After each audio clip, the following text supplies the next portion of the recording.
امیر ابراہیم ابن مالک اشتر 3000 سے زائد عراقیوں کے ساتھ شہر نصیبین تک پہنچ گیا ہے۔ حاکم شہر نے اس کی بیعت کر لی ہے اور اس نے وعدہ کیا ہے کہ اس کے لشکر کے کھانے پینے اور خراج کا پابند رہے گا۔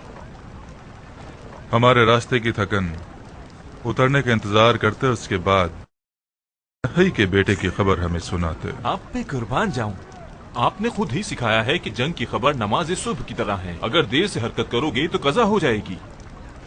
کیا یہ مثال ہمارے ذریعہ اقوال میں سے ہے؟ جی امیر، ایک گوہر نایاب ہے آپ کی زبان سے۔ اچھا ٹھیک ہے، تمام تر نمائندوں اور سرداروں کو مطلع کر دو کہ اجلاس کے لیے آ جائیں اور کھانا بھی ہمارے ساتھ کھائیں۔ جی امیر۔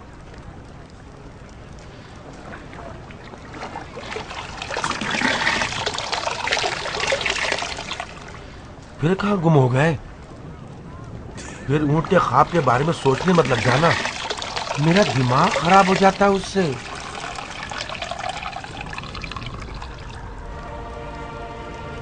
اس اونٹ کے بیٹھنے کی فکر کے بجائے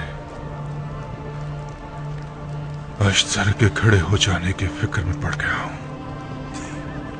مختار مالک اشتر کے بیٹے کے بغیر بھی ایک خطرناک مد مقابل ہے۔ جس دن اس مردار یزید کے حکم پر میں نے مختار کو آزاد کیا تھا، میں سمجھ گیا تھا کہ کسی ایسے دن مجھے اس کا خمیازہ بھگتنا پڑے گا۔ اشتر کا نام ہی ہر بہادر سپاہی کو ڈرانے اور جنگ سے پہلے ہی اور دینے کے لیے کافی ہے۔ اشتر کا بیٹا اپنے باپ مالک اشتر کی نسبت سے ایک بڑا نام ہے، مگر زیاد کا بیٹا بھی کچھ چھوٹی موٹی چیز نہیں ہے۔ میں نے تو وہ دن دیکھے ہیں کہ عمر آز کو ابن زیاد کے پاس سیاست سیکھنی چاہیے تھی۔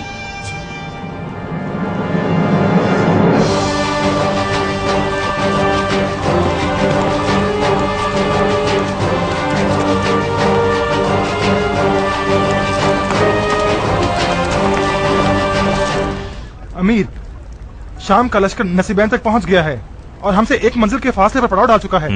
وہ تقریباً 20,000 افراد ہیں۔ مرجانہ کے بیٹے کی سنا ہے کہ مجوسیوں اور بے دینوں سے جہاد کرنے کی نیت سے غسل جہاد بھی کیا ہے اس نے۔ جاؤ جاؤ اور خبر رسانوں کو اطلاع دے دو کہ ابن مرجانہ کی خبریں مجھے ایک ایک باریکی کے ساتھ فوراً چاہیے، حتیٰ کہ اس کے کھانسنے کی خبر بھی۔ جی امیر۔ سنا تم نے ابن لغیت؟ اس ملعون مستعبات کو شامیوں کو دھوکہ دینے کا ذریعہ بنا رکھا۔ آخر یہ ابو سفیان کے طرفداروں کی ذاتی خصلت ہے۔ سپین میں بھی انہیں ہیلیوں کے ذریعے مولا علی کے لشکر کو فریب دیا انہوں نے۔ یہ خطرناک جال ہے۔ شیعوں نے جالوں میں پھنس پھنس کے انہیں توڑنا سیکھ لیا ہے۔ جہالت کے غیر مرئی زخموں سے خدا کی پناہ۔ اشتر اور اس کا خاندان عراق کے سب سے زیادہ نامی گرامی لوگوں میں سے ہے۔ عراقیوں کی نظر میں مالک اشتر ہمیشہ سے بادشاہ تھا اور اس کا بیٹا شہزادہ تھا۔ مجھے تو حیرت ہے کہ اس نے مختار کی بیعت کیسے قبول کر لی۔ میں نے سنا ہے اس سے نہ چاہتے ہوئے مختار کی بیعت قبول کی ہے۔ میں نے بھی سنا ہے کہ اشتر کا بیٹا شیعوں کا بڑا اور امیر ہونا چاہتا تھا۔ مختار نے کس چال سے اسے ٹھنڈا کیا ہے یہ تو خدا ہی جانتا۔ کوئی منصوبہ ہے آپ کی نظر میں؟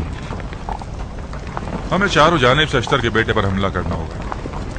ایک طرف سے اس کی عربی غیرت کو چھیڑے کہ وہ عجموں کے ساتھ کیوں ملا ہوا ہے، اور دوسری جانب اس کی خاندانی رگ کو۔